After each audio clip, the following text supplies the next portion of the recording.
my courses and stuff to my day-to-day learning, but it wasn't all it was cracked up to be. And I found that out actually pretty quick, even after the learning curve, because you know how everyone goes through that learning curve and they're not super keen on it at the moment. Even after everything was all said and done, I was like, this is still not for me. So that's when I knew, like, okay, this is not going to be the rest of my life. You know what I mean? So there needs to be a change. And I think that's a big takeaway for everyone, right? Like, you go to school for one thing, but that's not your definite thing. There's so much opportunity out there, especially if you network and you talk to the right people. And that's exactly what I did that summer. Welcome to episode 12 of the FoodGrads podcast, the podcast where we explore the careers in food, beverage, and hospitality industries. I'm your host, Veronica Hislop, a molecular science graduate student and career partner with FoodGrads. On this week's podcast, I interview Sarah Condruk, a marketing coordinator at Give & Go Prepared Foods. Give & Go Foods is a Canadian manufacturer of premium frozen, thaw, and cell-baked products. Give & Go produces a wide range of desserts and sweet baked goods that are sold to leading retailers and food service operators across the world. Sarah and I dive into the exciting world of food marketing. Sarah teaches me about her role at Give & Go Foods and their extensive range of bakery goodies and what the structure looks like in her department. We also talk about finding a job after graduation in a sector that's outside of the one that you were in your degree. In Sarah's case, it was going from a science degree to marketing. Finally, we chat about her transition between school and full-time career, and how switching to a structured Monday to Friday job is a challenge in itself. Sarah was a really easy person to chat with, and it just made the interview fly by. I love Sarah's story because it goes to show that in the food industry, you can start in a science degree, but then end up in a totally different department if that's where your heart desires. It shows the importance of trying new things and talking to others, especially in your internships, because it's better to try something new than stick with something that you don't like. Without ado, let's get on to the show.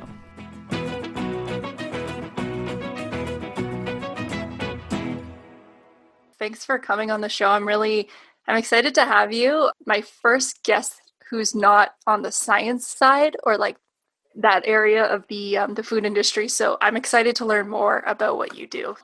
Oh, good. I'm honored. I'm happy to be the first one. Break the ice. There you go. You're trekking down. You're going to be the first one on the website. So happy to be the one. Instead of us just going on, it's probably better to ask the audience so they have a better impression. Sarah, could you tell me more about Give & Go Foods, the place that you work, and what you do there? Yeah, absolutely. So Give & Go is an in-store bakery provider. So have you ever been to a Walmart or a Costco or a Loblaws or like a Sam's Club or a Target, and you go into their in-store bakery? So basically anything that is in the in-store bakery of one of those bigger retailers, we made, and the store probably just thawed that morning and put their own label on it. Oh, wow. So we make everything from cookies to scones to cinnamon rolls, tarts, granola, crostadas, you name it, we probably make it. We don't really do the bready stuff or the cakes, but we do a lot of the stuff. And we're under a variety of different brands. So we have about 5 core brands, and then we also have no label items. So those no label items would go into those retailers, and like Walmart will like slap their own label on it and say it's their brand when really like we made it. So that's pretty cool because like I feel like no one really knows who we are, but yet we're really apparent in the in-store bakery of a lot of the bigger retailers. So that's kind of like the cool part of the company. Yeah, no, for sure. I know that I personally, I buy a lot of those types of products, especially at Sobeys. Like that's my go-to place. And like, I know it's under their brand and I have a feeling it's made by someone else. So like, I'm pretty confident now it's probably one of the products that you're selling in. I know. Yeah, I hate to break parts. And I know that one of the things that you didn't mention is whenever I think of your company, I always think your 2 Bright Brownies. I think that's like the item that like all my friends know and we love eating them. So like perfect. Yeah, that's the bread and butter of our company. And that's actually, I have the privilege of like my boss and I, we are in that category. So brownies are under the mini treats category and my boss and I work on those. So it's pretty exciting to work on like one of the bigger things that the company sells. Lots going on. It's really exciting, really fast paced, but it's definitely definitely a good industry to be in, especially in the in-store bakery as well. So You have a fun product that you're working with. yeah, amongst many under that category. So it's really good.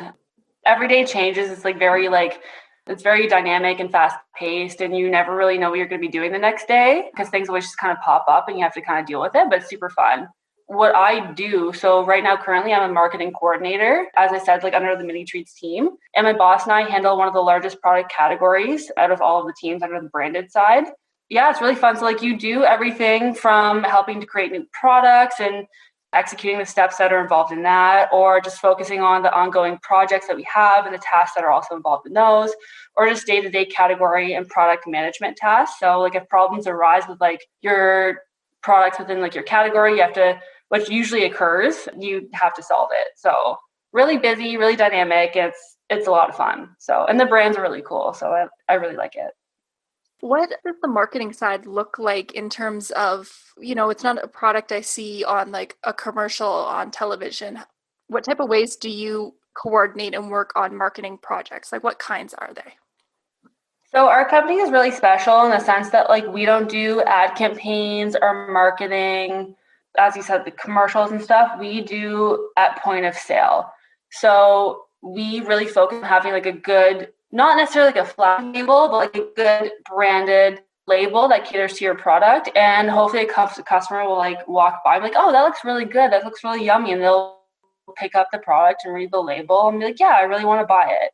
So we're special in the sense that like we don't do any advertisements or anything, but we really have to make sure that our product comes out looking very, very appealing and making sure the label's on point and stuff, and just going at point of sale contact for that.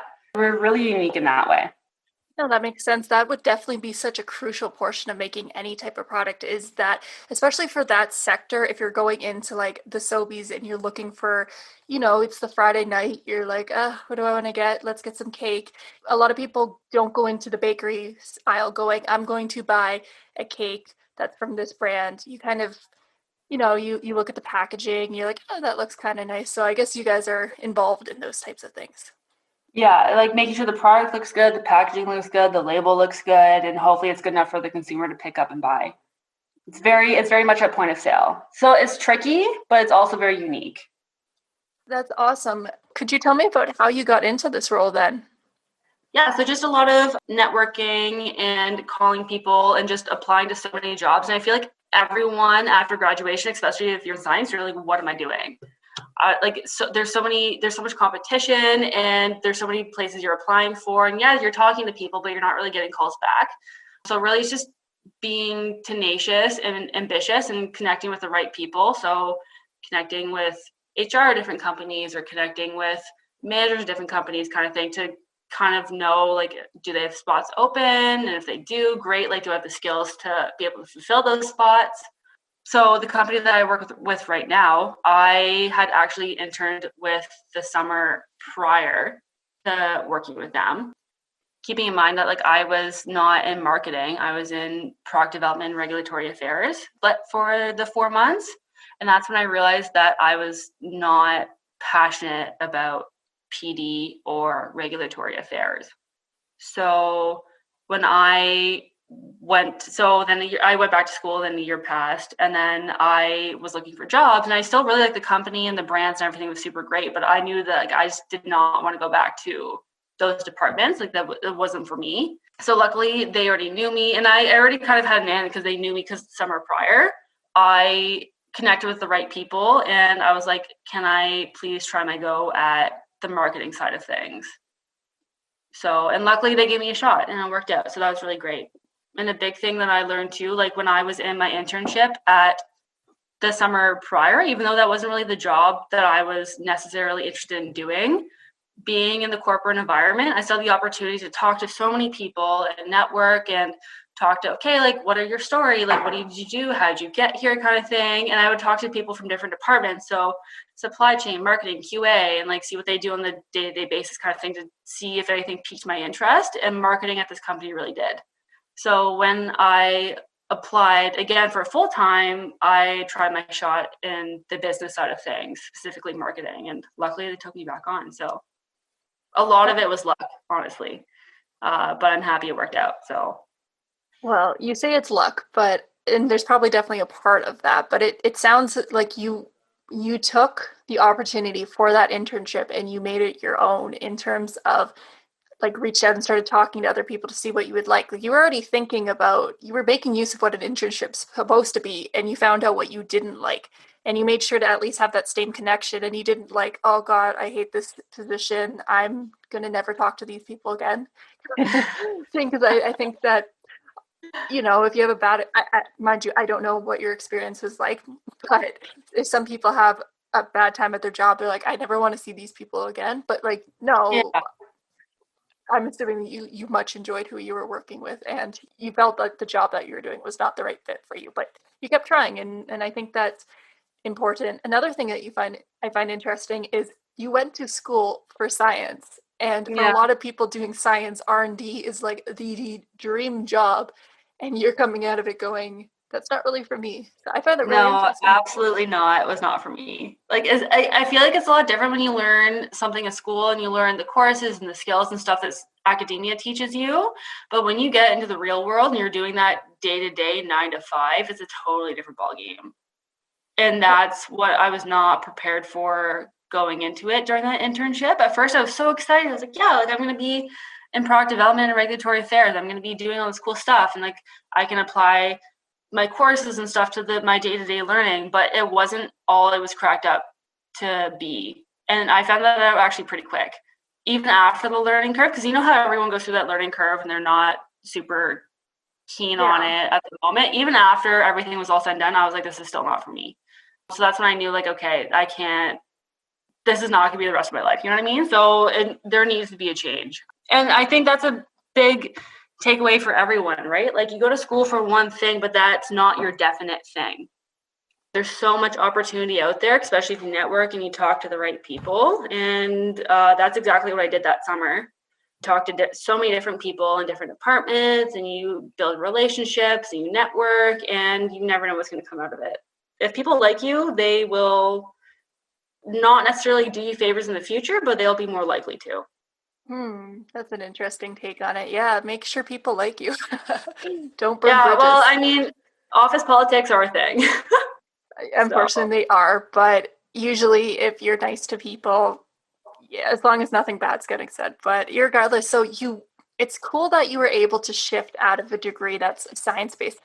It's not working in the lab and all that. So there must have been something that drew you to that job to continue doing it. So what do you love about your job right now? I just thought it was so cool. Like you got to be so creative and like in the lab, because I did lab work too during university, and I just thought zero creativity, at least the stuff that I was doing. And the marketing team always looked like they were having so much fun and they had a good culture, and they were getting to create products and like look at labels and like be really creative and like bring something to life. And that's what I saw during my internship. And I was like, oh, I kind of want to do that. Let me bring things to life. Let me launch a product and have it seen, sold in a store. That's what I want to do amongst everything else we do. But that was like the main kicker. I was like, yeah, I want to feel that. Like, that's how I think I'm going to get my fulfillment. That was like a very superficial way of going into it because I really didn't know what I was getting myself into, even when I applied to marketing. I was like, this is my very surface level idea of what it is. Let me try it out. And now I'm a year and a half into it and I really enjoy it. So Good. Yeah, you're sticking it out because you like it. That leads me to wondering, you mentioned that on the surface level, you kind of went into it, but has there been anything that surprised you at the job that wasn't what you, not necessarily bad, but it wasn't something that you expected going into it? yeah, absolutely. I didn't realize how hands-on the job itself actually was. A big part of our marketing role at this company is you are very hands-on and you're very involved with your products. You are one-to-one with the products that you launch or are trying to launch. So you're in there with PD, tasting things and trying out different ingredients, and you're in there with supply chain and costing and trying to figure out the pricing of different ingredients. And you're talking to sales and you're like, okay, like how can we, what packaging format would best suit our customers and where in the store would this best work? And you're talking to so many different departments trying to optimize your one product to better its success in the market, essentially. And also too, and when I mean by hands-on too, there's a lot of, it used to be a lot of days pre-pandemic, but there is some days where you're actually in the plant and you're on the line, you're with the workers, you're seeing how the product's made, and you're seeing the mixing process, the depositing process, the packaging process, the cooling process. And like, in order to really do your marketing job at this company, you need to understand everything from ground zero to it being sold at Loblaws. So everything from like how it's made, how it's mixed, to how it's packaged, and to what went into making the label and all the pricing and everything that goes into it, and to having it being sold. So it's really cool. It's a really involved process, way more so than I originally thought it would, but it's really good. It's a huge learning experience for sure. And it's good to see different levels. Yeah. Wow. I'm surprised. I had misconceptions as well. To be honest, a lot of the marketing, I just thought it was, well, the product's already made. I'm R&D. I've made the product. Here you go, marketing. Go sell it to people. Like, I know that's bad, but it sounds like that's not at all what it's like for you. It might be like that, honestly, at other bigger companies, but our company is a little bit special in the way we do our processes. So our marketing team is very involved in every step of the process, through every step of when you're creating the idea on the whiteboard to when it's actually being launched. And if that step involves going into the actual physical plant, so you got to put on your lab coat, got to put on your hairnet, your face mask, and you're on the line with those workers, honestly, like packing good samples for like pictures or whatever kind of thing. You're looking at the process of how things are made to actually being able to launch. Like, you're very involved. Other companies might not be so as much, but this company definitely is. So that's why I was pleasantly surprised, because you learn so much. And it's really engaging in that respect too. Wow, it sounds like Give and Go is like a great place to work. And it seems like because you get to go down to the plant, you get to work with different departments, it definitely sounds like you have this sense of community and that you're really working as a team and you all want to succeed together. Absolutely. And like on a day-to-day basis, like you work with so many cross-functional teams. Like there can be a day where I'm connecting with supply chain or QA or plant operations or even other managers or directors just to try and get something done. You talk to so many people, and it really is a bigger community because you're all a team just trying to accomplish the same goal, right? And that's ultimately just for the success of the company at that point. Usually if you, like, I don't know, like if you help out another team, like they'll help you too. So like it's just very, very collaborative in that respect too. It's really good. I was just curious, to what extent would you be able to tell me about any projects that you've worked on that you've been proud of or that you've had an interesting time doing? Okay, so we just launched 2-bite Madeleines. Hint, hint, go to Loblaws and check them out. So that was an idea that we got from upper management to try and execute. And I don't know if you know what a Madeleine is. It's a traditional French pastry. It's kind of like a cross between like a cake and a cookie, but it's probably more so like a cakey, but it's a little bit more dense. Yeah, and the general characteristics of a Madeleine is like it has like a shell-like shape on the bottom of it, so it has like the ridges, but on the top of it, it has like a hump. I know what you're talking about now, yeah. Yeah, so our team, so part of the Mini Trees team, like we were given instruction to launch this product, but it's very hard to make it on an industrial level.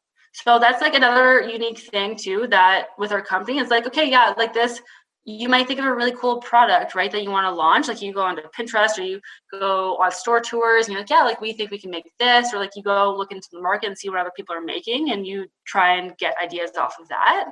But you also have to keep in mind too, can we make this on an industrial scale? It's like, yeah, sure, I can probably make this in my home kitchen, but can we make this in an actual plant facility? Like, do we have equipment for it? So with this Madeleine project, it was really challenging because you have to try and so we had to order all new pans, get like the ridges in the shape of the bottom of the Madeleine, and getting that hump on the Madeleine was super challenging. So that was probably like a 2-year process to try and to be able to do.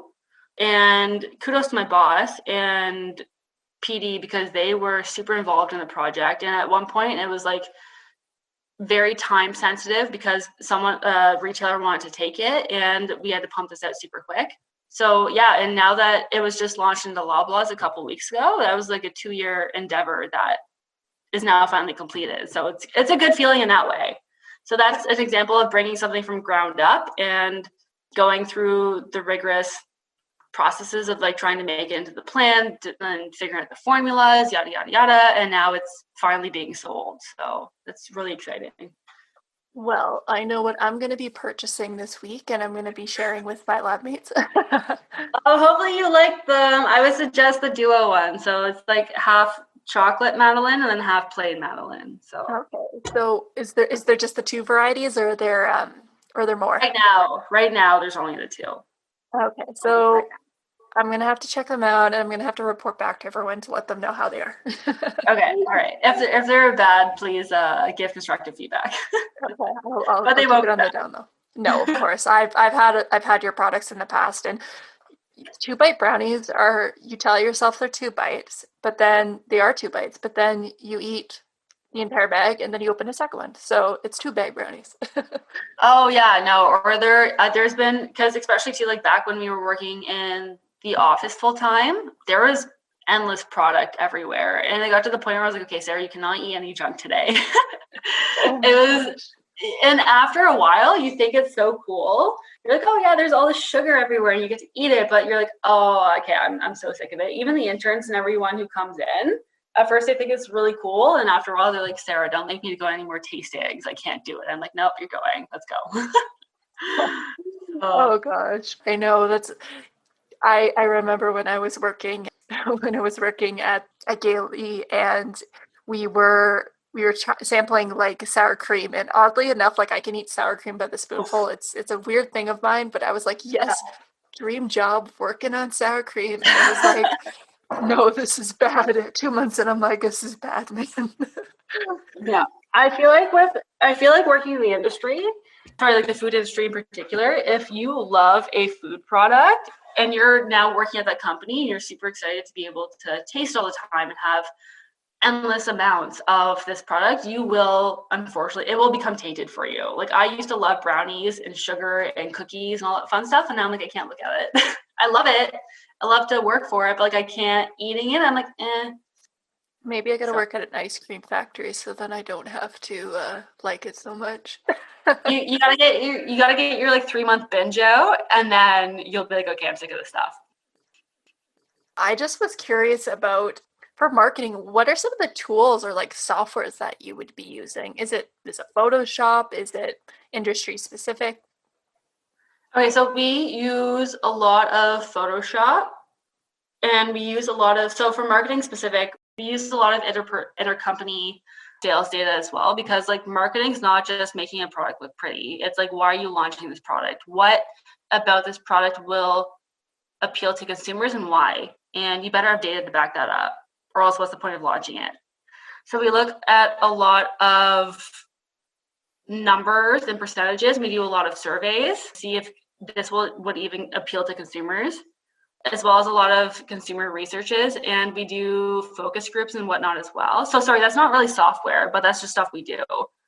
That's really about it. And then there is company specific marketing tools we use, but a lot of it's data, a lot of it's Photoshop, which is also we have a graphic design team that deals with all of that too, but that's really all we use, or that all I use on a daily basis.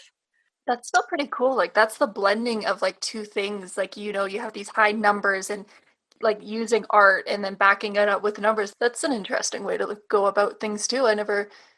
Maybe that's where the science comes in. Yeah, no, it's super cool because, well, it's like looking at marketing data and trend analysis, and which is a super important component. But also too, it's having the right sales team and marketing team to also execute the data that you just figured out, or to interpret the data you just figured out to actually apply it to real life. So you really need people who are curious and passionate about what they do, and who are always gathering information from either the market or to just generate new ideas, and that can apply to your brands or categories. So there is some software, yes, but a lot, at least with our company, like there is some software, but a lot of it too is just the people and just generating good ideas and having the data to back it up. Well, you know what? Let's just do a personal question that I just wanted to know for you. And because obviously we're in a very interesting time right now and things have shifted in a snap in terms of like what, everyone's now going to the grocery stores and they're purchasing more things. So I wanted to know about for things that you've been keeping up with, has there been any interesting marketing like trends that you've been keeping up with or anything that you find interesting in the world of marketing?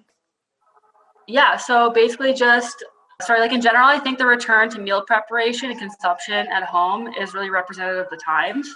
You have meal kits, Uber Eats, bake at home, making meals at home, really representative right now. So from a marketing standpoint, from like a broader standpoint, this isn't something like what my company would do, but from a broader standpoint, it's like, okay, I'm no longer marketing like, oh, you're going to go out and have such a fun time at this restaurant on this patio. You're no longer going to go out and market something that's, oh, you're going to have so much fun downtown or in this mall or in this boutique, because that's not the norm anymore, at least like in present day. So now marketing is really shifted to like, okay, how can you market to having fun at home? And how can you market to having fun with your family or maybe friends outdoors kind of thing. So that's how the shift has really focused on in terms of just like the environment, because marketing isn't only just about the product, it's about the experience. And if the experience is no longer in a restaurant or a boutique or a mall or traveling, where are you going to create the fun in that experience? It's going to be something that's relevant, right? So that's going to be, okay, how can we market having fun at home? How can we market having fun outdoors with the family? Yada, yada, yada kind of thing. So that's the big shift that I can see. I think it'll be interesting coming up to the holiday time to see how, of course, holidays are always about being at home, being with family, creating like these home experiences. And I know that if I'm not mistaken, your brand portfolio has, I see gingerbread houses. So I'd be curious about things like that, if they'll be more prevalent this holiday season. Yeah, I would assume so. So our gingerbread houses are actually a part of the Create a Treat business, which is under the Give and Go umbrella. So that's a whole other marketing team. It's also a really interesting side of the business. They create like a lot of fun products, obviously particularly gingerbread houses.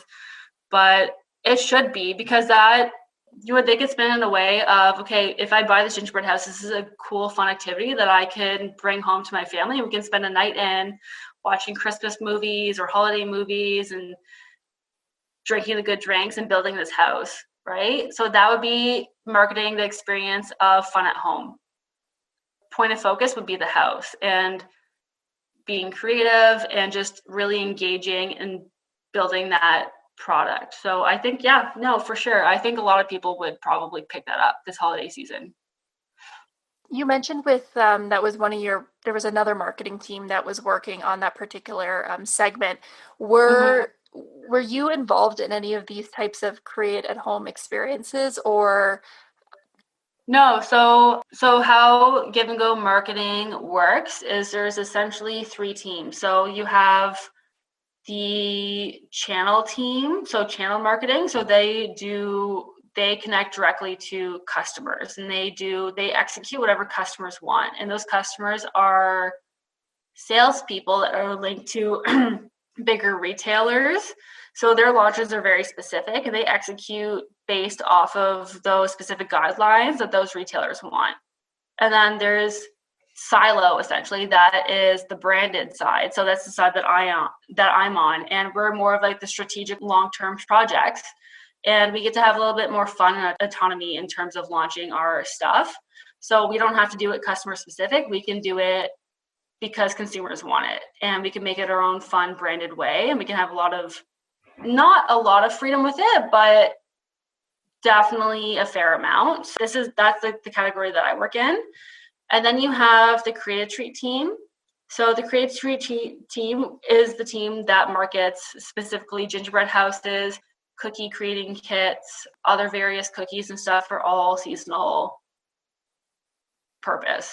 So there's 3 different sectors of marketing in this company. So it's pretty big. It's exciting, and each different silo does their own thing for a specific purpose. So it's pretty cool in that respect.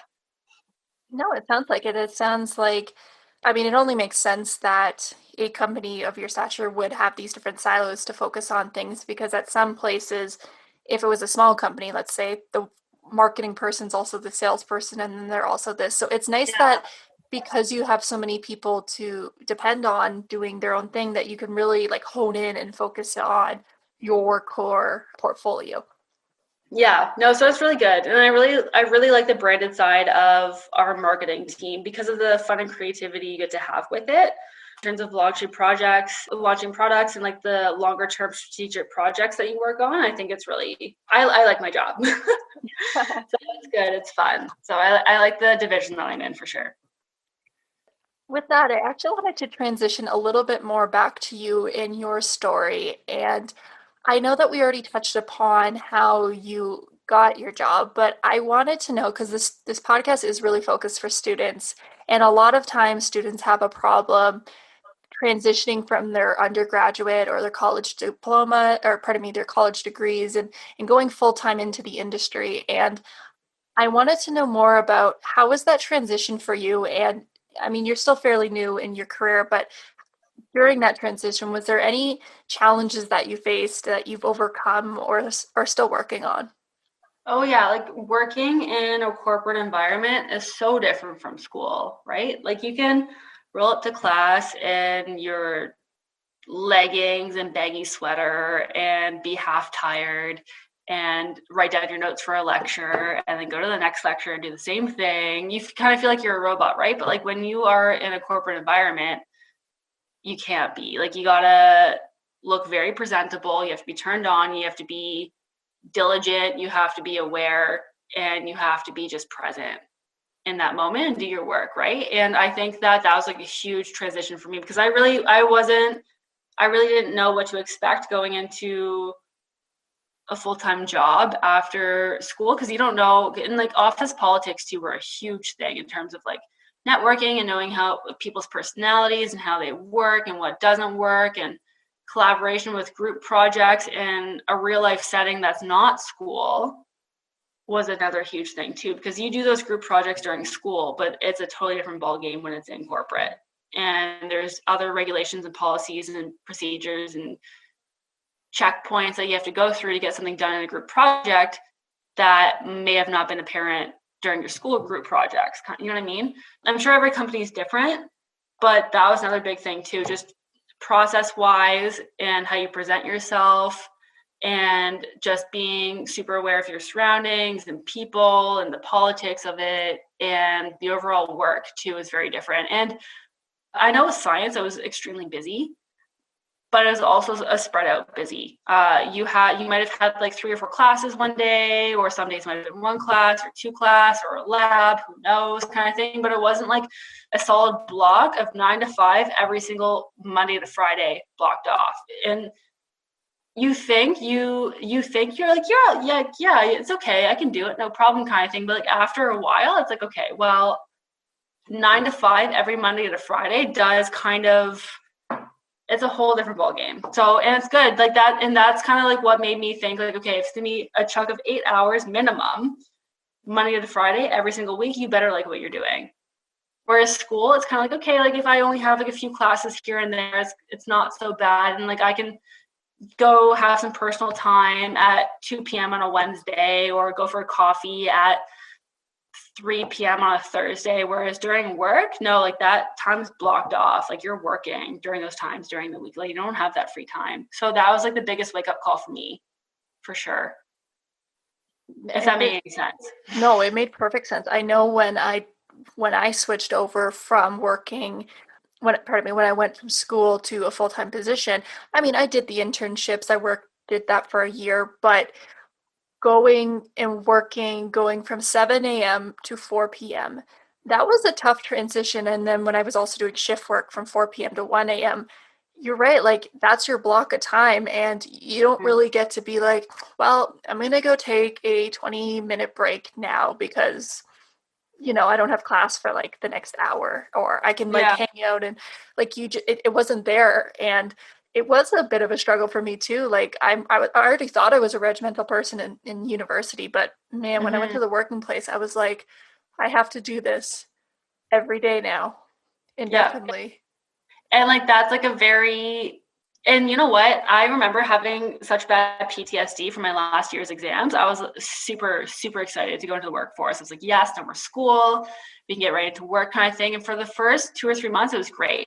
9 to 5 every day, minimum 9 to 5 every day was fine. I could do it kind of thing. So I was like, okay, I'm so sick of studying, like no more exams, no problem. But then you get 3 months in and you're like, wow, this 9 to 5 for 40 hours a week, every week, this is my life. And that, I feel like until you reach that point, you don't really understand how scary that is.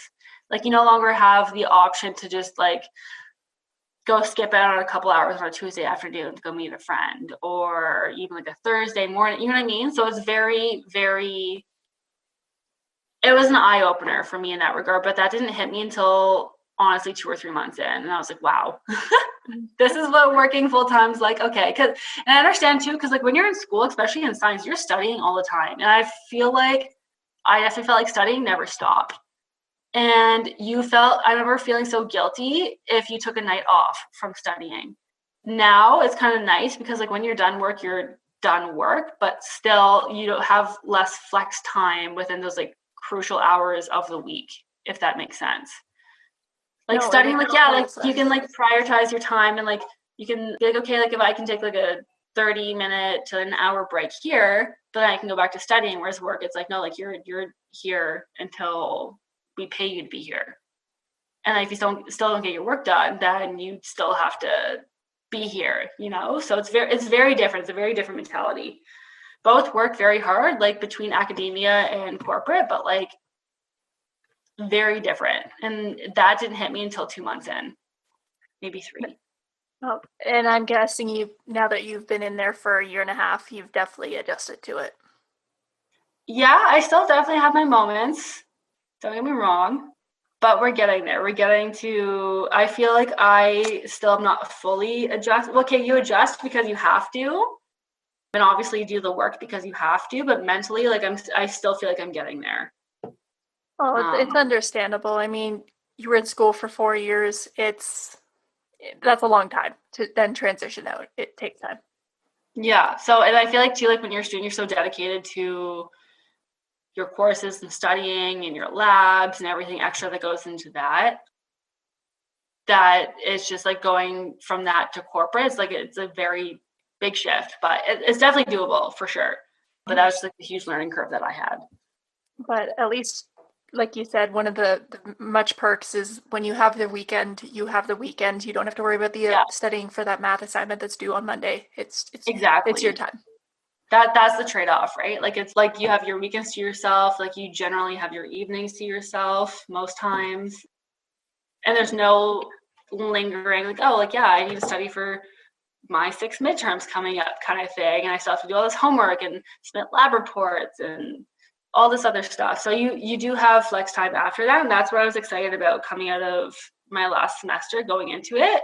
But then you have like a whole other challenge of like, okay, now my time is blocked, like so it's different mentality. I feel like people don't really understand it until they actually get there. But yeah, so that's what I went through. So I totally understand.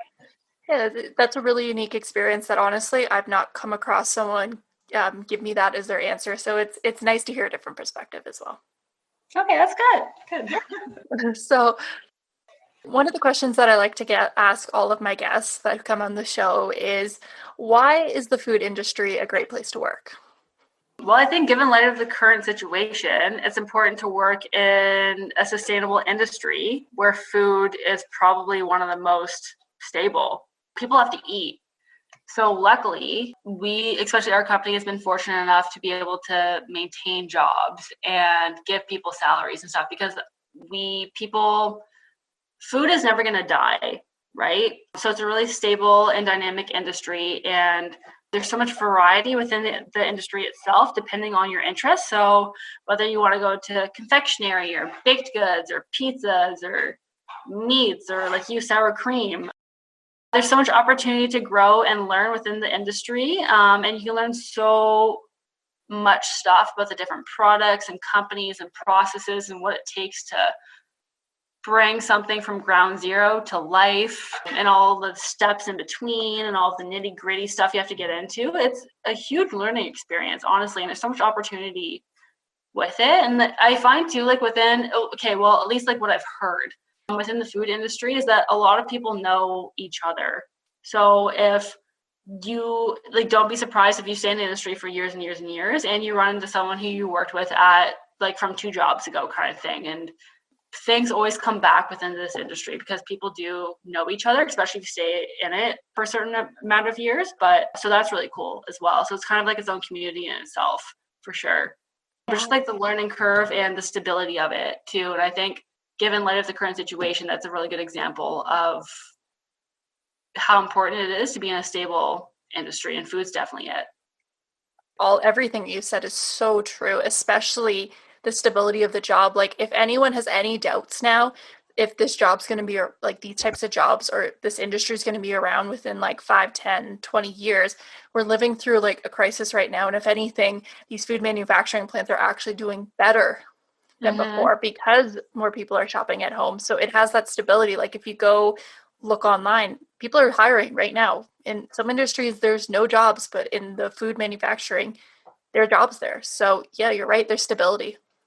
Yeah, no, it's great. And that's kind of the beauty of it too, because like, you know that you're always going to be relevant, whether it's pandemic or not, like food's always going to be there. And yeah, you might have to shift your focus for sure in light of the relevant time. So, but either way, you're still going to be there. It just depends on adapting to the current time you're in. So that's the key point of it, I think, for sure.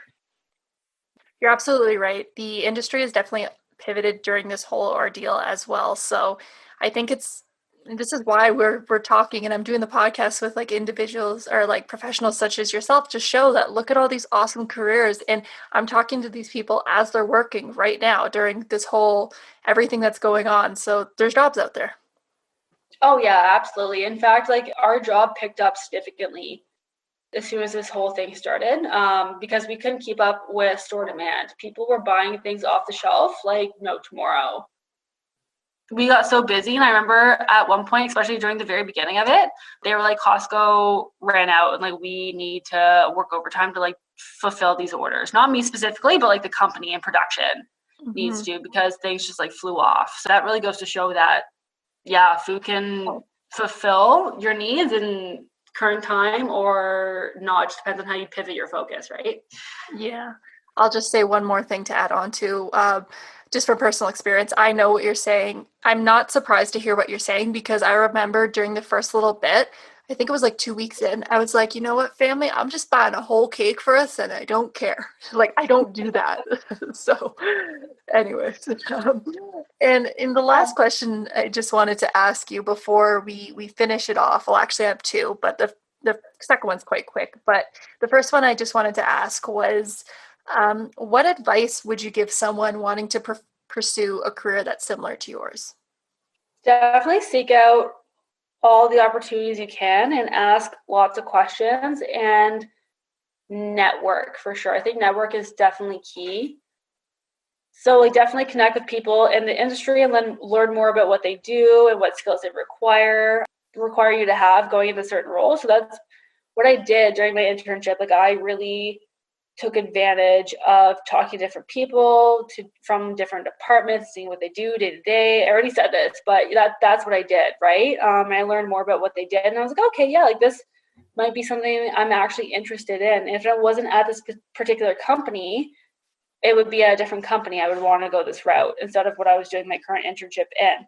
So if you are very personable and do good work, I find that people are usually willing to take your resume and have a quick chat and see what you're all about kind of thing. And that can surprisingly actually lead to opportunities, but you have to put yourself out there. I think that's the main thing.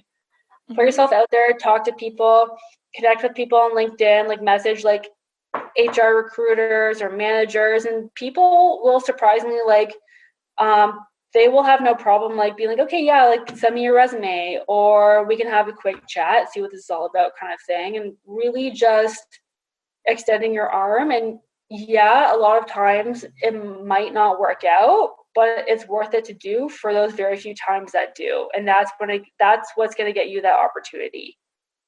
So a lot of it is, I hate to, like, this sounds probably like so cheesy, but like a lot of it is like perseverance and tenacity and ambition to just like put yourself out there, and like for the like those like very few times that you do actually go get something, and then you'll be surprised, like it will work out.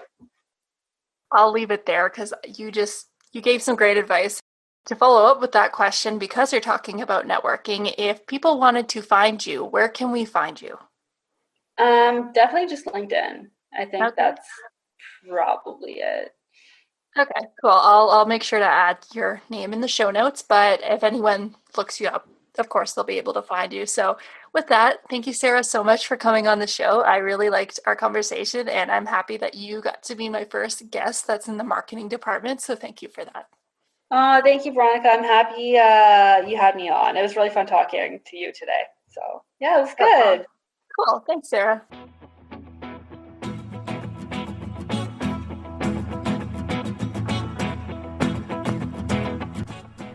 Thank you everyone so much for tuning in. All the show notes for this episode can be found by clicking the podcast tab on the FoodGrads website. There, you can find any past or future episodes of this podcast. If you enjoyed this episode, then please consider sharing it with your network. I would love to get the word about how great the food industry is and get more people excited about it. Also, don't forget to sign up for your free FoodGrads account. You can create your own searchable profile, which is in a niche area of the food industry. Include your skills, career aspirations, and multiple resumes tailored for different job opportunities, all focused on the food industry. Joining will connect you to an amazing network of food and beverage professionals, the next generation of food. With that, once again, I thank everyone so much for listening. I'll see you next week. Bye!